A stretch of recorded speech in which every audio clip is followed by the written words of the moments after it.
Joe Pyfer versus Kelvin Gastelum. Man, this would have been a good fight like 5, 6 years ago, but yeah, it's kind of lost a lot of its appeal. Joe Pyfer is just a very enigmatic guy, 13-3, so not a terrible record, but man, the Hermanson fight just shocked me. I just don't understand that. Just very bizarre. I did not think Jack Damn Hermanson of all people would just be able to just make him look stupid and just handily cruise to a decision over him. But man, did he ever.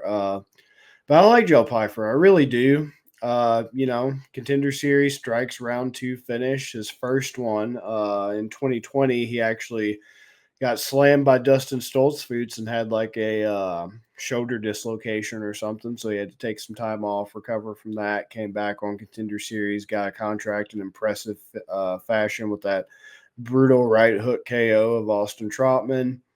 Excuse me, not Austin Trotman, Ozzy Diaz. I was looking at a CFFC fight before that. Ozzy Diaz, brutal strikes finish in round two of him to get the Contender Series contract. Alan Abadovsky finished him in round one in his real UFC debut. Eric Anders beat him in a grappling match, beat Jared Mearshart with strikes in round one, beat Gerald Mearshart in grappling. Folks, that's a huge accomplishment. Not only do you beat Gerald Mearshart with strikes, it's actually impressive to beat Gerald in grappling. Mearshart is a very, very highly skilled grappler. So actually, Yes. that's pretty big accolade there in a CFFC grappling match. Beautiful arm triangle finish of Abdul Razak Al Hassan, one of the most overrated people in the entire UFC. So long, you fucking loser, dude. Finally got cut. Uh, and yeah, that weird Jack Hermanson fight, right? But then he rebounded June last year, one punch KO of Marc Andre Barriot in round one. So at Brutal. least he's not so terrible that, Barriot's beating him. Barriot's kind of like that top 15 gatekeeper for the middleweight division. Like, yeah, come on in if you want to be top 15 if you hand my ass to me. And yeah, keeps himself busy with grappling, CFFC grappling matches. Beat this Nicholas Willie in a grappling match by decision. So now he's got Kelvin Gastelum. Kelvin Gastelum, cue the funeral music and all the sad singing and flower bringing. 19-9. Boy, if there was ever a death rattle. This is Kevin Gastelum's death rattle. Guy just never could get it together. I really believe he would have been a way better welterweight fighter, but he just has absolutely no discipline, absolutely no drive, just insane. Insane. This guy started off very very filled with potential on the Ultimate Fighter, right? Keto Andrews, Bubba McDaniel, Colin Hart, Josh Salmon, all these guys he beat on the Ultimate Fighter, and he just wasn't able to just get a consistent career kind of strung together. Like, he won the Ultimate Fighter 17 in 2013, so he won his season of it. And usually those people go on to have some success, right? That was back when the Ultimate Fighter was still a pretty prestigious show that you could actually, get yourself some hype and some accolades from winning your season and everything. And it looked like he was going to be fine once he actually, got to the UFC. He won his debut against Uriah Hall back when Uriah Hall was still this monster that wasn't gun shy, that could take your head off. Beat Brian Malakon, Rick Story, Nico Musoki, Jake Ellenberger, and then lost to Tyron Woodley in a split decision in 2015. Beat Nate Marquardt, lost to Magny, beat Hendricks, beat Tim Kennedy, beat Vitor, but it was a no contest because he smoked pot. Lost to Chris Weidman, beat Bisping, beat Souza. But then he just started this skid, this funk that he just hasn't been able to get out of in 2019. And now he's ending the man's been in the UFC since 2013. That's a long time. All the wear and tear, all the fights, all the punches he's absorbed.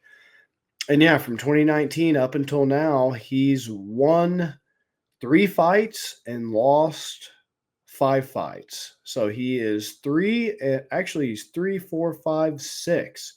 He's actually 3-6 in the UFC. Won 3, lost 6, dating back to April 13th of 2019. when he had that back and forth war with Israel Adesanya, dropped that split Darren Till decision, got heel hooked by Hermanson, was able to beat Ian Heinisch. I thought he was back. I was really high on Heinisch at the time. Thought he was a great prospect. No, hell no. He's still not back. Lost to Whitaker, lost to Cannonier, beat Chris Curtis, got the hell Kimura out of him by Sean Brady, and you beat Daniel Rodriguez, the ghost of him, last June. I just don't have much hope for Kelvin Gastelum. I think this is his last fight. He's only 33, but just too many losses. 3-6 since 2019. You've been in since 2013. You haven't shown anything new. You've honestly shown more signs of regression than anything else. Couldn't make weight at welterweight, just struggled with your discipline, struggled with your motivation. You had to move up to middleweight. You were already undersized at welterweight. You're only 5'9" with a 71-inch reach. You're going up to an even heavier weight class because you lack discipline with guys who are taller and have way longer reaches, a la Israel Adesanya. Like, I wonder if Joe Pyfer's reach is longer. Let me check it out right It quick. is Yeah, Joe 75. Pyfer has, 75-inch reach advantage, 6'2" compared to 5'9". He's younger, and he doesn't have problems making the weight. He doesn't have Right. problems making the weight, but he's a huge guy. It's not like he's undersized for the Right. division. Perfectly looks like his natural weight class that he's most optimal at performing at. And just with such a huge reach advantage against somebody like Gastelum that's going to want to try to box, I really think no matter where it goes, Pyfer has the edge. Like, Gastelum's like not a bad grappler himself, but it's not something he really uses anymore. It's not really a big part of his game. He mainly just wants to box, and he can't even really effectively box in a fun way anymore since that Adesanya fight. He just does boring ass point fighting. And other than that, anybody else can pretty much have their way with him however they want it, because it just doesn't feel like his head's there. It doesn't feel like his heart's there. And I'm not as sold on Pyfer as I was before, but man, now I am. I'm all aboard Pyfer. Pretty sure him and Sean Brady actually trained together. They have a podcast together, I believe, that's called like Body Bags or something like that. So yeah, that obviously helps when you have somebody that you train with like that. So yeah, Philadelphia's premier gym, home to Sean Brady and Joe Pyfer. Yeah, they train out of the same gym, teammates. So obviously that's an iron sharpens iron type thing. We saw how good Sean Brady looked last week, looked phenomenal. I think Joe Pyfer definitely has way more potential at this stage of his career than Kelvin Gastelum. It's way more likely we see Pyfer continue to excel and continue to grow as a fighter. Way more likely that we see that than any type of development from Kelvin Gastelum. If anything, this is the final fight. It ends on a sad note for Gastelum. Another huge odds discrepancy, minus 298 for Pyfer, plus 240 for Gastelum. I can't argue at all. 81% of bets are on Joe Pyfer, 19% are on Gastelum. Let's see if I can try to take the edge off with some methods here for this. I doubt it, but let's find out. So you could do, There's I a would decent say, one. yeah, I would say Pfeiffer, KO, TKO, or sub at plus 120. That's what I like, because if you go individual, you get better odds, but it's hard because, like I said, it depends, right?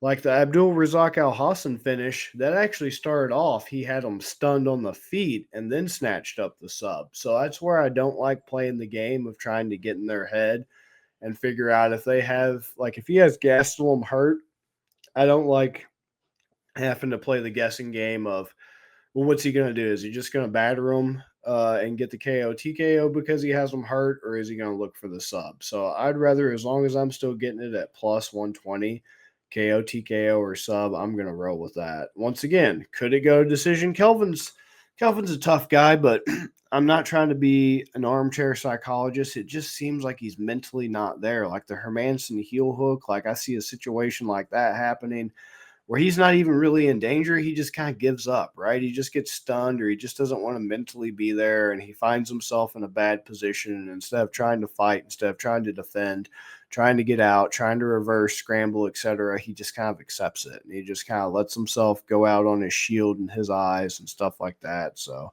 I'm going KO TKO sub double method at that plus money for Pyfer. What do you think? I think I got confused. You were talking about Sean Brady, and now you're talking about guys giving up. Are you talking about Gastelum, or are you talking about Leon? Could be a repeat since they're teammates. Right? Brady's moment was last week. This could be Pfeiffer's moment this week. You just saying that made me think of Leon, like immediately cracked me up. Bobby, this is my Nuck If You Buck fight of the card.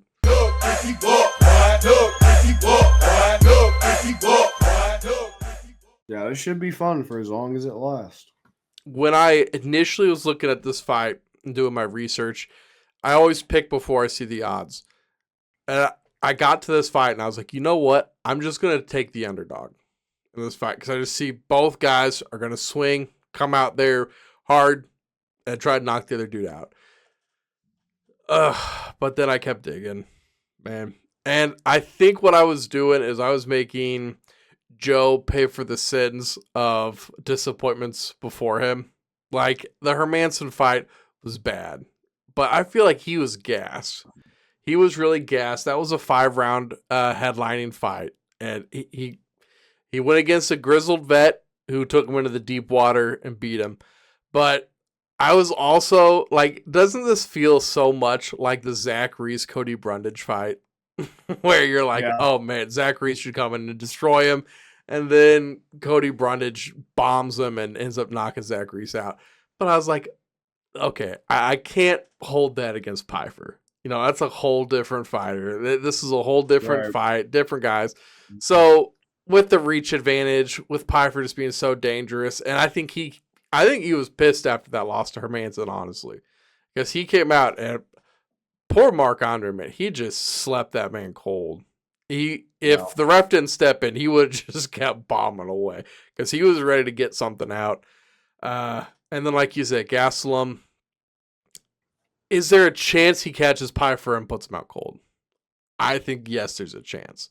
So I wouldn't throw everything I own on Pyfer, but I do like Pyfer a lot in this fight. I like the reach. I like that he's younger, has way less wear and tear. Even the fight that he did lose against Hermanson was a decision. It was a decision, right? It wasn't a TKO. Against Hermanson? Yeah, it's just decision. Let me double check. I'm 95% sure, yeah, it was just a boring decision because he was just inactive and he just didn't try to push forward at all. And he was just way too content to just let Jack Hermanson karate box him. Yeah, it was a unanimous decision. It was. Okay. That's what I thought. I know he didn't get knocked out, but just saying, like, Pyfer, he still got his chin on him. Gastelum, I think, could get knocked out. I really like Pyfer by KO, but you did talk me into the double method, especially since it's still out plus odds. I think I'll be with you and do the plus 120. Looking at 81% of bets are on Pyfer, 65% of money. So we're seeing a lot of sharp money coming on Gastelum. I think that just has to do with these being high odds in a fight that somebody can get knocked out. And another interesting line I just wanted to touch on while we're talking about these guys is this is a 2.5 line, which I thought was a little interesting. I kind of thought this might be a 1.5 line. And I know, like, a lot of times those are heavyweight fights, but both these guys are going to come out swinging with ill intent. And right now, over is at minus 135, under 2.5, plus 105. I kind of like that, Bobby. I kind of like that under 2.5 at plus money. Like, did I find something, or is that a Vegas trap? Well, they have 2.5 where they have the lines at again? What's at the plus 2.5 odds? Over is minus 135. Under is plus 105. So you're really just saying he's going to get the finish before the 2 minutes and 30 seconds in the third round. And at that point, he'd go to decision anyways. I think he could. Don't get me wrong. Like I said, I am worried. It's what Kelvin Gastelum shows up. But since 2019, the man hasn't looked like he's wanted to be there. If this was Kelvin Gastelum in 2015, yeah, I'd be like, there's no damn way he gets knocked out, right? But like the more I think about it, it's like his hardest fight since 2019 was Israel Adesanya, and look how that's aged, right? At Right. first, it was like, oh my god, the champion, and like da da da. But now it's aged like milk in retrospect, and it's just like I don't know, man. I just don't think he wants to be there. I don't think it doesn't matter how good his chin is if his brain, like if his spirit's not there, like if his chi Right. and his chakra doesn't let him be a warrior. You know what I mean, man? Like He we're all needs to about spend some time with Bushido Yuri. around here. Yeah. You The man bullshit. Yeah. just the man just doesn't want to be there. It's like Dana White says, the kid doesn't want to fight. Kid doesn't want to fight, man. I think that's pretty decent at plus odds because I could Yeah. easily see, like I said, he gets rocked or he just gets put in a disadvantageous situation. And he's like, here I am, please choke me. You Right. know? I think I might have a couple units on that. Not gonna lie. I don't know how many Yeah. yet, but I think I'll probably have a couple units on that.